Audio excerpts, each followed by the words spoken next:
So my name is Amber Jones.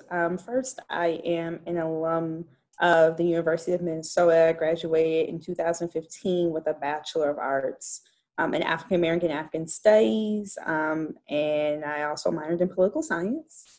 Currently, I'm the outreach coordinator for the Council for Minnesotans of African Heritage, which is a state agency and ethnic council for the state of Minnesota.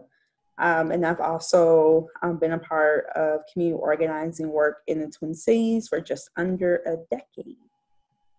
I'm originally from Chicago, too. My name is Key Alexander. I use they, them, and he, him pronouns, and I'm a doctoral student in education at the University of Minnesota. Hi, my name is Sophia Howard. I'm a senior comparative women's studies major, philosophy minor at Spelman College from Nashville, Tennessee. My name is Anaya Vines. I'm a junior. I'm attending the Howard University. I'm studying in political science and criminology. My name is Dr. Brittany Gatewood. I am an adjunct professor currently at Prince George's Community College and George Washington University. I'm excited about this opportunity. I just want to thank Professor Rose Brewer, who is one of my teachers when I was a student and still a close mentor of mine. Thank you for that invitation.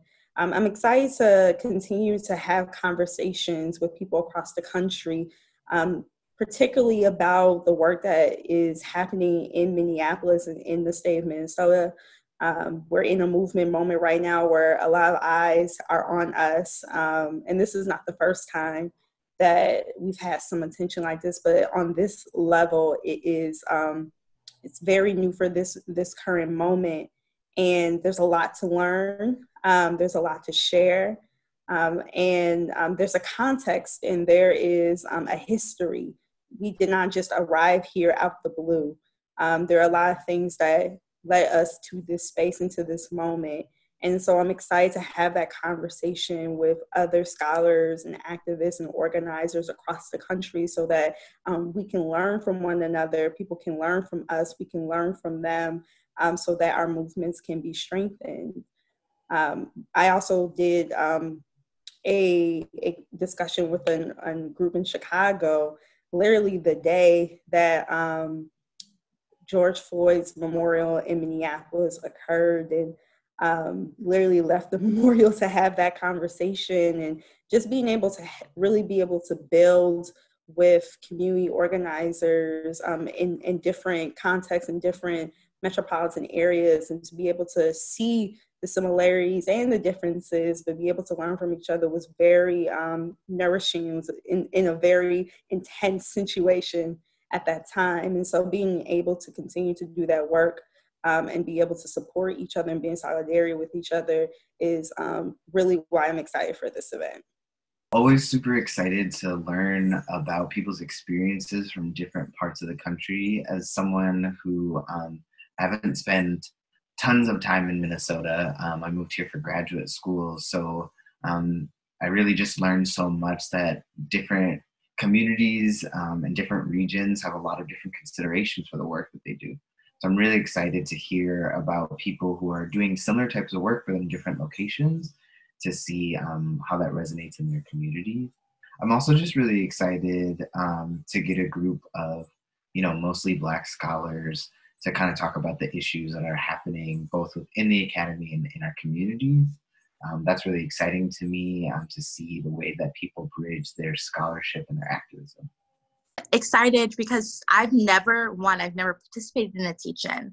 And I'm excited to be able to present on things that I think are very important and hopefully give some type of insight into the historical context that is activism in Atlanta, Georgia, and then to provide a comprehensive intersectional lens on what activism looks like and how it goes beyond just, this moment and this movement.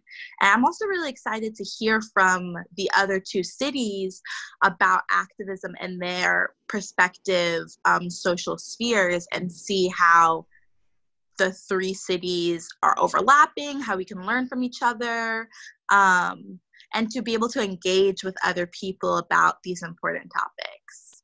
I was on a panel with Dr. Muhammad a couple days ago, maybe like a week or two ago, and she asked me, what is my Black girl magic? And I said, unifying and organizing. And when I was reached out to be a part of this teaching, I said, wow, like this just goes into play with what I really stand for, which is unifying. And, the first meeting that we had with individuals from Missouri, with, individuals from Minneapolis, individuals from Atlanta, and of course from DC, I'm seeing, wow, we're actually coming together and unifying, on a national scale. And, having our voices heard and representing our universities. And that's, it goes side and side with the Live movement. It's universities coming together and making their voices heard. And it's not just, scholars that's doing it. And of course, students are scholars, but we're talking about, a variety of people, whether you're a professor. I have my brother from Morehouse is going to be participating in the teaching, and myself. So, it's seeing from different perspectives, changing the lens and seeing, okay, it's not just people who are, getting paid to teach at the universities, but it's these people, students who are paying to learn. That are, going to be heard. And I think that's going to be relatable to all the audience, anybody that's watching. So I think it's a platform that is long overdue, that needs to be created, which is, universities uniting and coming together and teaching, our communities. If no one's going to do it, then it has to be us. I'm very excited about this collaborative teach-in because I like how it is unifying different universities and also bringing in the perspective of the HBCU, because a lot of places don't talk about HBCUs or put them as, on high of a scale of prestige as PWIs. So to even the forethought to bring in HBCUs along with Minneapolis, it creates a platform that is not usually happens. And I think also a lot of things that are missing in this discussion about when you talk about police brutality and the protests around it, is how it affects students on the ground. And so especially student activists. So when we're moving forward, going to the fall, how is this going to look, right? So how are they, we see that people in Minneapolis or other universities, how they're treated, the students, but also bringing their work into the conversation. They have also been putting in a lot of work, and there's going to be a couple different student activists and activists in the community that are going to be talking about their experiences. And so one thing that I really like to do with my research is bridge the gap between the community and the ivory towers. And I think this is a great way to do it.